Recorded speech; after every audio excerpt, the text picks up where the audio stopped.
reimagining worship.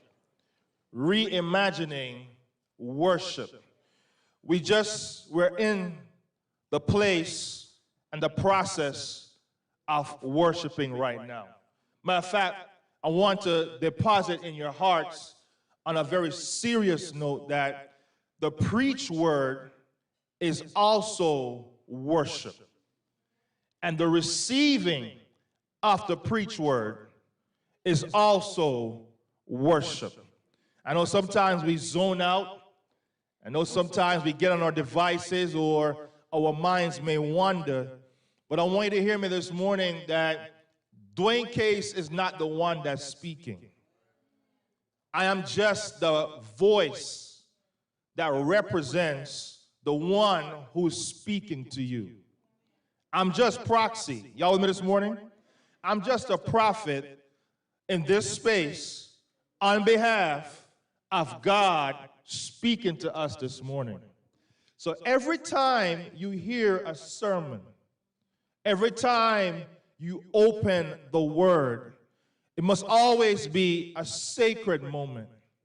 And your ears in that moment must be in a state of holiness to listen to what God has to say to you personally and to the people that you're going to impact eventually. Are y'all with me this morning? And so I want us to be in that state of mind this morning as I briefly share with you from God's word, God engaging his people, reimagining worship. And you may say, well, preacher, why do we need to talk about worship? Because we had a wonderful time just now. We've been singing, we've been praising, we've been praying, right? Right? And worship has been great this morning, right? And so why do we need to talk about worship this morning if everything was going well? Well, stop by to say that sometimes, even when things are going well and we are a part of what's going well, it doesn't mean that we understand it well. And it doesn't mean that we are involved, engaged completely, even though we're in the proximity of what's going well. Does that make sense? That's one. Number two, worship is not only when you show up on Sunday. And I'm taking my time with this because I know we're in a different season, and I know some of you are watching online, and I know it's been difficult because many of us we appear on the camera and we look good from head to chest, but below we only have on our PJs. Or for some of us, just our underwear while we are giving a presentation on camera. You with me? That y'all with me? That we can be engaged in a moment and not be fully engaged. That we can be disconnected. That we can only wait for Sunday and maybe Wednesday or Tuesday when there is a Bible class session, but not worship God during the week. Not read and have a meaningful devotional time during the week because we're not coming to the building. I pray that the word this morning will encourage you. And on this day that the world calls Halloween, the scariest day for some people, for some young people, can I share with you the most scariest thing for me? Y'all want to hear? It's not mask. It's not Freddy or Jason or Michael Myers. It's not paranormal activities or whatever you guys get scared about, right? The scariest thing for me, church, is those moments when I'm living my life and because what I'm engaged in, I could feel the presence of God leaving me. Am I with you yet?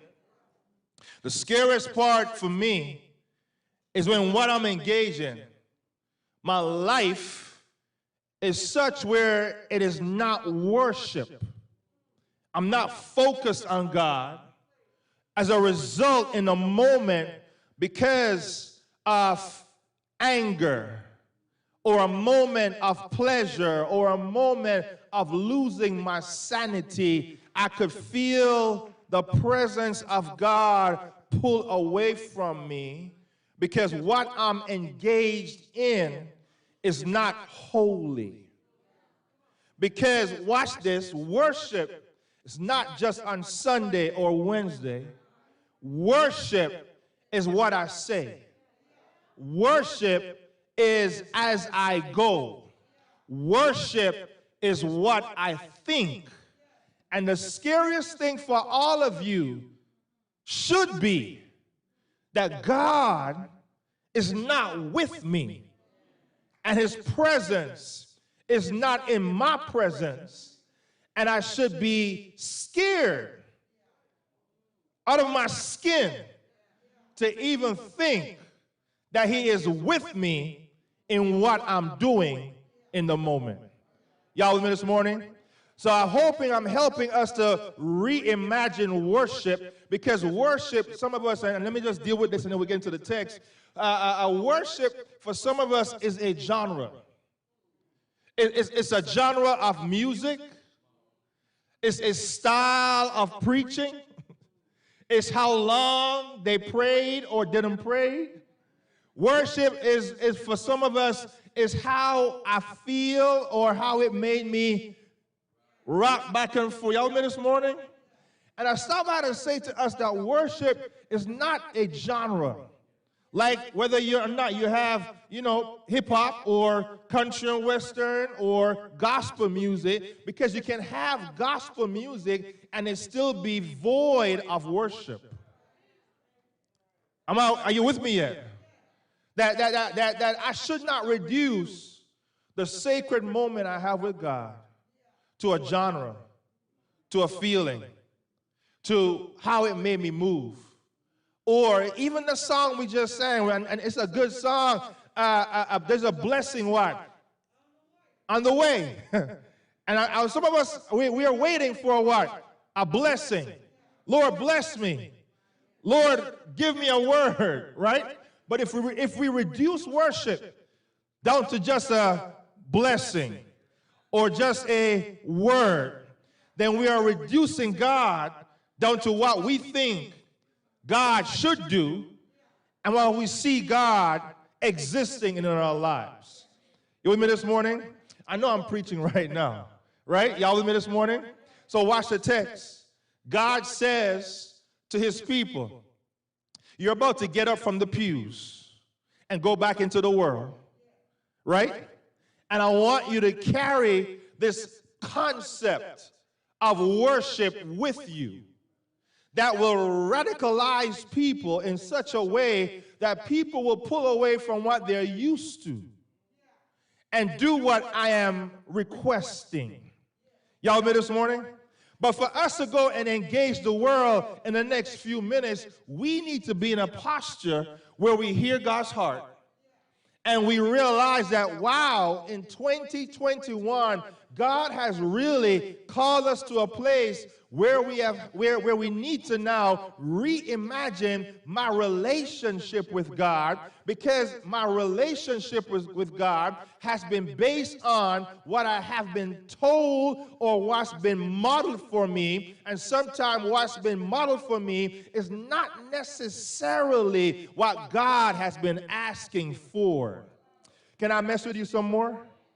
That worship is more than the 5 acts of worship. Worship is more than how many songs we sang. Matter of fact, I believe wholeheartedly. I believe that there are times we can come in here and we don't have to have an opening and a closing prayer. I believe that we can have just one prayer, that we can sing 5 songs back to back. We don't have to get somebody getting up back and forth and coming back and forth, and then we just sing and we just pray and we just commune. And I could give you a 5-minute sermon. I thought y'all get happy on that one. And we go home. worship is not how long or how short. Worship is not everything that's involved, as much as if what is involved has substance. And if what is involved is directed to the one who gives what I'm doing substance. Y'all me this morning? So God says to Israel, you're about to go into the land, and I want you to be different. Everybody say, be different. I want you to be different. And as you go, let's shake up the community. Let's ruffle some feathers. Let's do some things differently. Number one, when you go in, here it is, verse 1. I want you to establish a place. Everybody say, the place. He says, these are the decrees. Look at verse 1 in chapter 12. These are the decrees and regulations you must be careful to obey when you live in the land that the Lord, the God of your ancestors, is giving you. You must obey them as long as you live. When you drive out the nations that live there, you must destroy, watch this, all the places where they worship their gods, high on the mountains, up on the hills, and under every green tree. Break down their altars and smash their sacred pillars. Burn their Asherah poles and cut down their carved idols. Completely erase the names of their gods. In the text, God is saying that as you reimagine worship, the place is important. He's saying to them, when you go into the land and you possess the land, I'm giving you the land, and as you go in, I want you to undo what everyone has done. Because everyone is doing whatever they want to do. Now hear me clearly, and this may be a difficult pill to swallow, but consider this, that every religion has a sense of exclusivity. Every God in every religion demands exclusivity. Y'all with me? Every God demands loyalty. Every God that we believe exists demands all of us. And so as you come to this text, God is saying that when you go into the land, I am demanding that you love me and you're loyal to me and no other God. Y'all with me this morning? Now, what we're dealing with in our society and what we're dealing with even in the text is the same old problem, that we live a dualistic type of lifestyle. That we live a synchronistic type of lifestyle, meaning that we believe that I can have God and.